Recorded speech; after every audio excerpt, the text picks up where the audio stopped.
Euzu billahi mineşşeytanirracim. Bismillahirrahmanirrahim. Değerli kardeşlerim, hepiniz hoş geldiniz. Allah Teala hepinizin hayrını, sevabını kabul buyursun. Malumunuz şu anda Gazze'de, Filistin'de İsrail'in 2 yıla yakındır uyguladığı bir vahşet ve bir soykırım var ve bu dünyanın gözü önünde canlı yayında yapılıyor. Buna dikkat çekmek, oraya insani koridor oluşturmak maksatlı bir program düzenlendi ve bizler de buna katılıyoruz. Siyasi otoriteleri, devlet yetkililerini ve gücü ve imkanı olan herkesi bu konuda duyarlı olmaya ve imkanlarını seferber etmek maksadlı toplandık. Basın açıklamamızı okuyoruz. Bismillahirrahmanirrahim. Kainatın yegane sahibi, bizleri yoktan var eden Yüce Allah'a sonsuz hamdü senalar olsun. Salat ve selam Hazreti Muhammed Efendimiz'e, pak ehli beytine ve her biri birer yıldız hükmünde olan seçkin ashabının üzerine olsun. İzzeti kuşanan, zalimlerin karşısında dik duran, mazlumların safında yer alanlara selam olsun. Gazze'de yaşanan soykırıma seyirci kalmayan Salahaddin Eyyubi ve Abdülhamid Han'ın torunlarına selam olsun. Değerli basın mensupları, kıymetli katılımcılar. Siyonist işgal rejimi 2 yıla yakın bir süredir Gazze'de insanlık haysiyetini ayaklar altına almaktadır. Siyonist rejimin işlediği suçlar her geçen gün katlanmaktadır.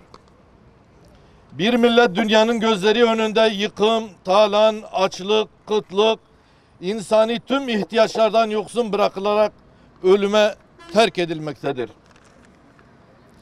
Bir avuç Siyonist tüm dünyanın gözlerinin içine baka baka bu cürümleri işlemektedir. Gücü ve iktidarı elinde bulunduran devlet idarecileri başta olmak üzere bu zulümlere seyirci kalan tüm insanlık ailesi ve İslam ülkeleri büyük bir vebal altındadır.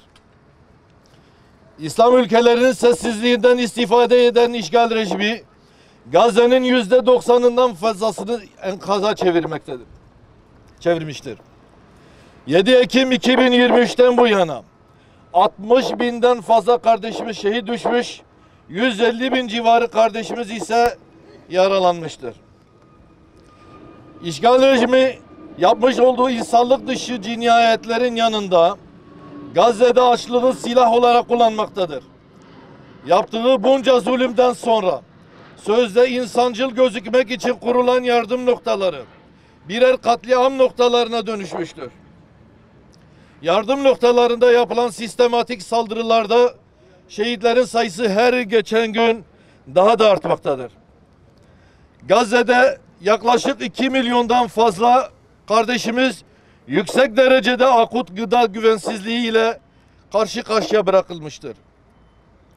600 bine yakın kardeşimiz aşırı açlıktan ölüme açılabilecek hastalıklara yakalanmıştır. 70 binden fazla çocuk akut yetersiz beslenme yüzünden tedaviye muhtaç hale getirilmiştir. Gazze ve bütün Filistin'de insanlık tarihinin en büyük dramlarından biri yaşanıyor. Batı dünyasının ve İslam düşmanı tüm şer yöntemlerin desteği arkasına alan Siyonist haydutlar, Siyonist teröristler hiçbir sınır, uluslararası hiçbir hukuki ve ahlaki kural tanımadan Müslüman Filistin halkına soykırım uygulamaktadırlar. Dünyanın özgür halklarından ve vicdan sahibi devlet liderlerinden öncelikli ve acil talebimiz şudur. Açlık, kıtlık ve ilaçsızlıktan dolayı bir halkın yok olması ve tüm insanlık aleminin yok olması anlamına gelecektir. İnsanlığın haysiyetini omuzlamak için Gazze'de insani krize bir an önce son verilmesi ve Gazze'ye insani koridor açılmalıdır. İşte bu gündemle ve bu amaçla Anadolu'dan meclise, meclisten Gazze'ye sloganı ile Türkiye'nin her yerinden yola koyuluyoruz. Bugün saat 18.30'da Ankara Kocatepe Camii'de toplanıp Türkiye Büyük Millet Meclisi'ne yürüyerek bu talebimizi daha yüksek sesle haykırıyoruz. Müslüman Filistin halkını terk etmeyeceğiz. Gazze özgürleşinceye kadar, direniş kazanıncaya kadar meydanları boş bırakmayacak. Kardeşlerimizin feryatlarını tüm dünyaya duyurmaya, acılarına ortak olmaya çalışacağız. Ne bahsına olursa olsun, bedeli ne olursa olsun, Siyonistlerin ve onların yerli işbirlikçilerin saldırılarına, linç kampanyalarına aldırmadan Kudüs davasını omuzlayacak, bu mukaddes davaya canımızla, malımızla ve imkan bulduğumuz her şeyle sahip çıkacağız. Gazze'nin kahraman halkına, izzeti kuşanan liderlerine, Siyonist işgale direnen mücahitlere selam olsun. Allah'ın selamı, rahmeti ve bereketi üzerinize olsun. Rabbimiz hepinizin ecrini kat kat versin. Allah'a emanet olunuz.